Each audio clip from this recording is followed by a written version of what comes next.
The obvious reason why someone would give a donation to a nonprofit is a selfless act out of compassion, right? Certainly that's what you would think, but there's hundreds of different reasons as to why somebody gives to a nonprofit. Today, we skim below the surface of why the ultra-high net worth individuals and high net worth individuals around the world are involved in philanthropy. Maybe there's a sense of self. It couldn't possibly be a meaningless act to give a donation, right? I'm joined today by Jen Shang, who is a professor of philanthropic psychology and the co-director of the Institute of Sustainable Philanthropy. Jen is the world's only philanthropic psychologist. She received her doctorate of philosophy at Indiana University, has a few masters, one in judgment and decision-making and social psychology, along with another master's in cognitive computing modeling. Jen is also the co-author, along with Adrian Sargent, of a new book called Meaningful Philanthropy, The Person Behind the Giving, where Jen and Adrian interview 48 high net worth individuals from around the world. Today, we're going to look at the self or selfless nature of why somebody with wealth would give to the nonprofit world. Jen, it's great to have you here.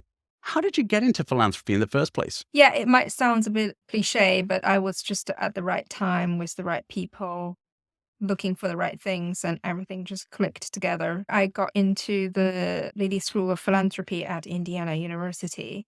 At that point, I've got quite a few psychology degrees, but I couldn't find the right domain to apply my science to. But when I got into the Lady School of Philanthropy, I had the very good fortune of reading about love for 2 years. I read about love from all possible academic disciplines, and I just absolutely, heartily loved it. So I finally felt like I found a place where I can study psychology, and I found a topic where psychology becomes meaningful to me. Getting down to the root of why someone would give, I think there's so many different angles you could take from that. What are what have you found from your desire to search into love and meaning and philanthropy? What do you find are those overarching reasons that someone might give? That's a very broad question, I know. But Yeah, and we started the research program on philanthropic psychology from a very broad range of motivations. Like you said, there are hundreds of reasons of why people might give money. So when we began our research 15 years ago, I must have gone through 600 different scales to explore what would correlate with giving. And eventually, we landed on 3 concepts: identity, love, and psychological well-being. Mm. And that is because our data have been educating us about what is important in giving. Mhm. And what I have learned is that it is not just what motivates people to give in the first place, but what keeps them giving. Mm. But most often, what keeps them giving is not the reason why they were motivated to give in the first place. And as they give, their life changes, their sense of identity changes, how good they feel about giving changes, and what giving makes them feel changes. So it becomes quite obvious as we deepen our research that we can't really talk about giving without talking about who the person is and how the person is changing. Mm. And that's why gradually I've moved away from talking about motivation for giving or why people give to who is the person doing the giving. That became more and more of the first question. Mm. That's fascinating.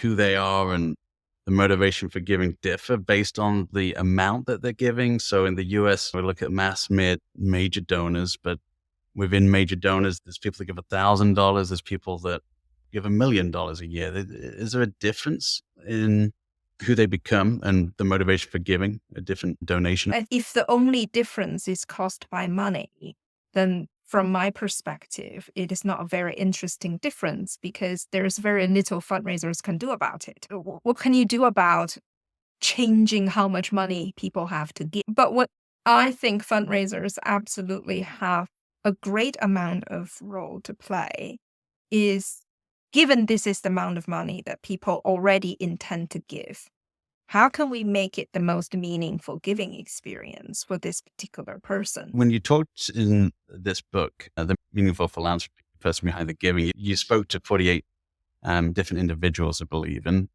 did you find there of people you spoke to that just had such joy, and anything that surprised you?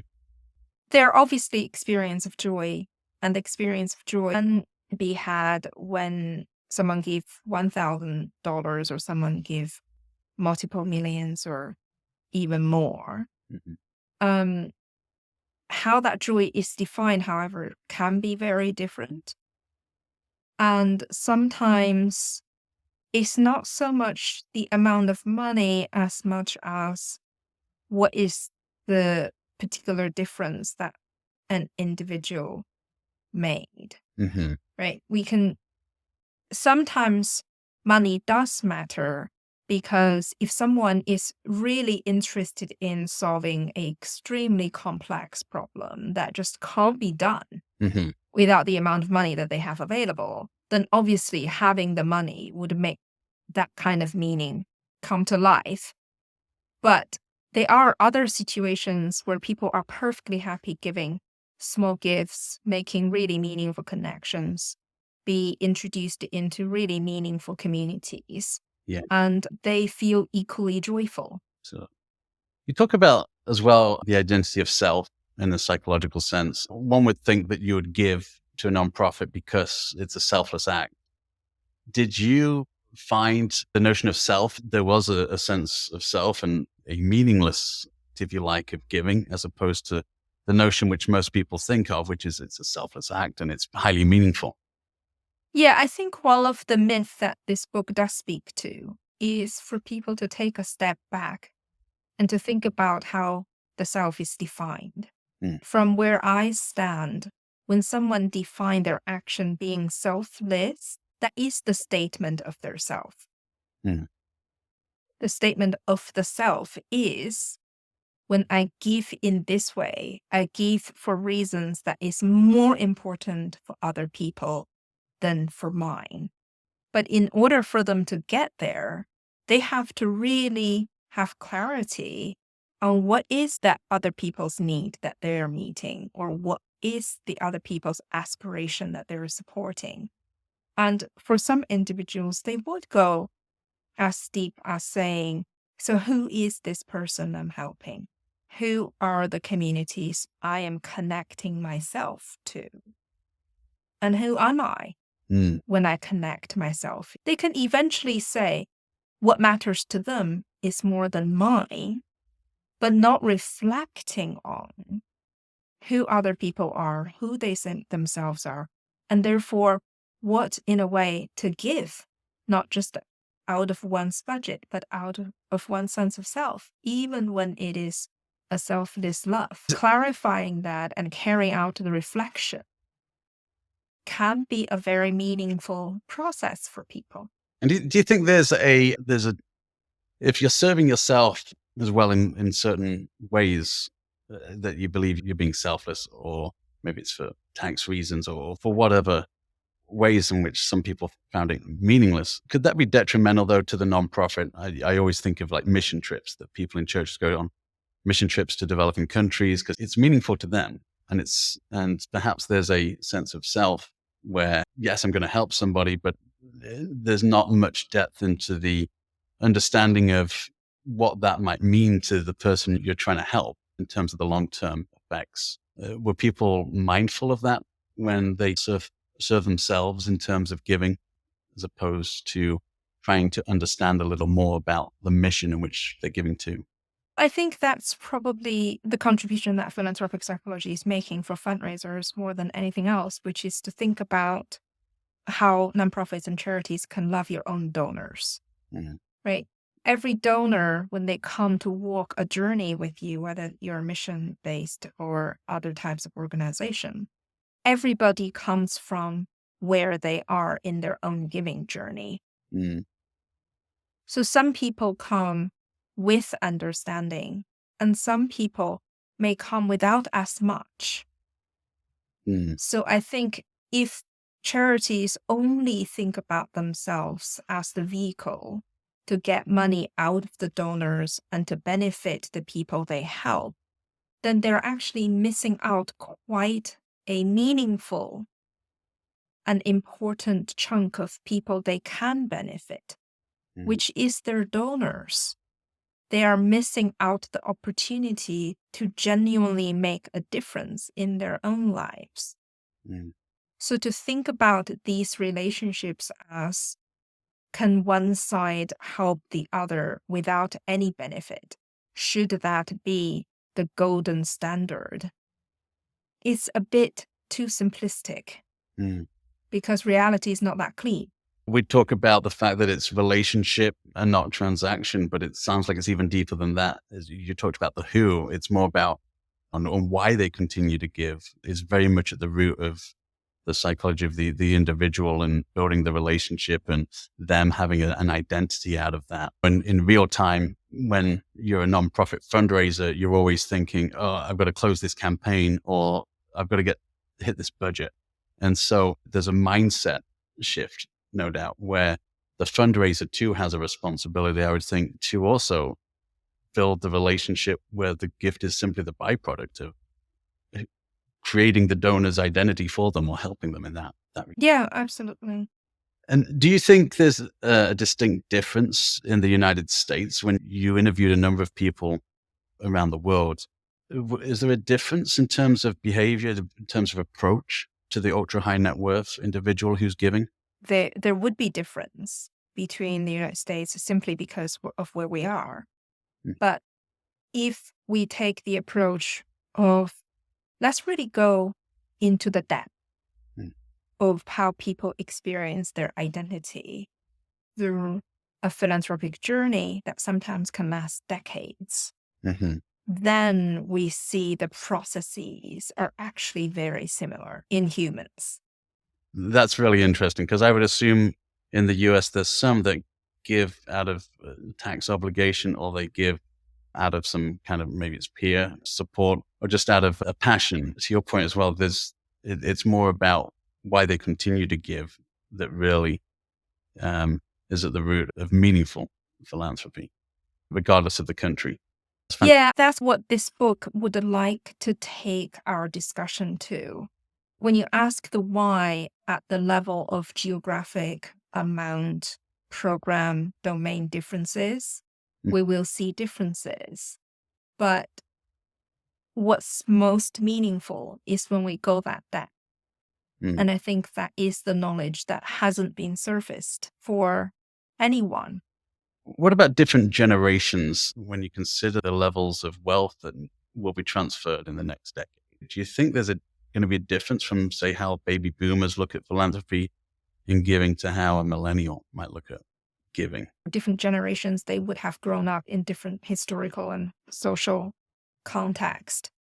And because of the differences of those contexts, they will be different. Like the topics that evolve, what kind of health problem that people are saving, what exactly is the environmental crisis that we're battling, what are the issues that can or can't be talked about within each country's political or social arena, those things will be different. But the deeper process of how people form their identity, how people develop their identity, and how people allow their philanthropic engagement to shape their identity, those processes are very similar. Yeah. Now, if there is one difference that I would say as a trend is that when people possess wealth for the first generation, during their identity formation years, most often they would be working within wealth accumulation. So their identity would originally be formed within that environment. And so the meaning they then obtain from those activities will be contextualized into those activities. But for second, third, or fourth generation, they have the opportunity for their identity formation years to be spent on philanthropy. So if that's the choice they made, then the social and culture environment that they allowed to form their identity will be very different.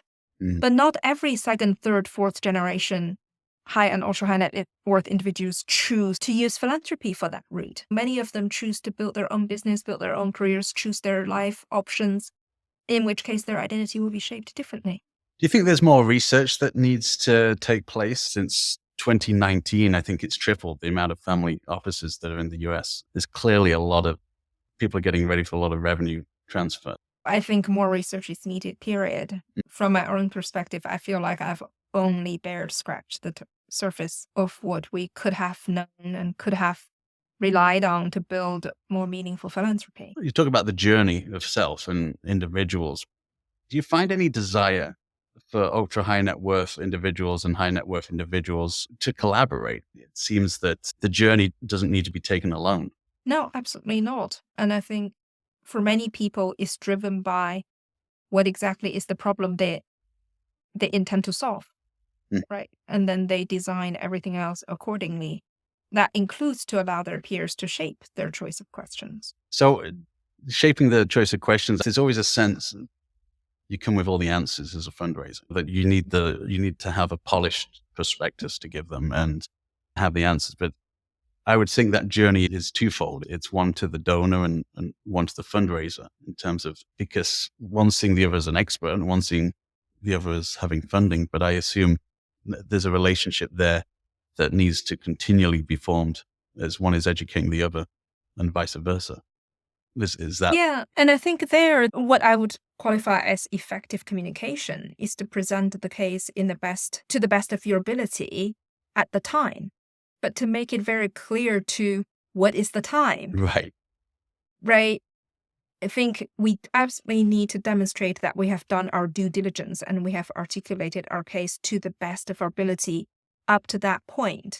But I think it would be missing an opportunity if we don't share with the donors the bigger context of potential growth into the future. Yeah. Right. But they don't necessarily have to be presented as limitations. They can be presented as hidden treasures or future opportunities. Yeah.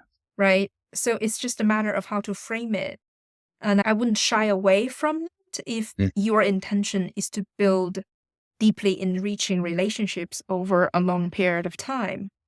Because through those communications is as much as character being evaluated as the projects. If there's one thing that you wanted a professional fundraiser to know about ultra high net worth philanthropists, what would that be? The answer is patience.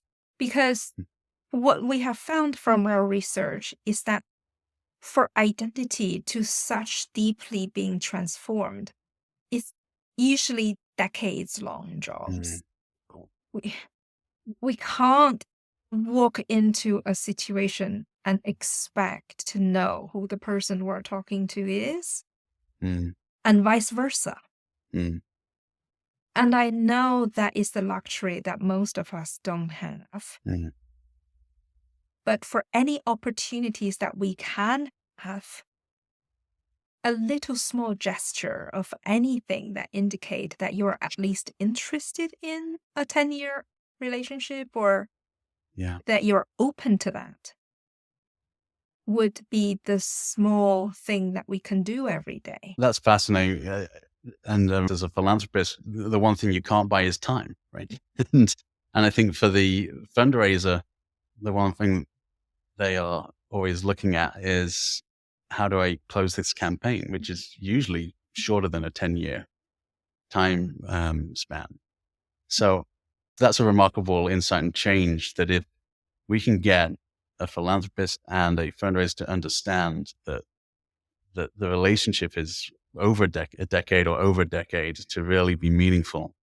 I wouldn't go as far as saying unless they are more than a decade, they're not meaningful, right? Right. Because I think what our research is suggesting is that meaning can be created momentarily in every interaction with our donors.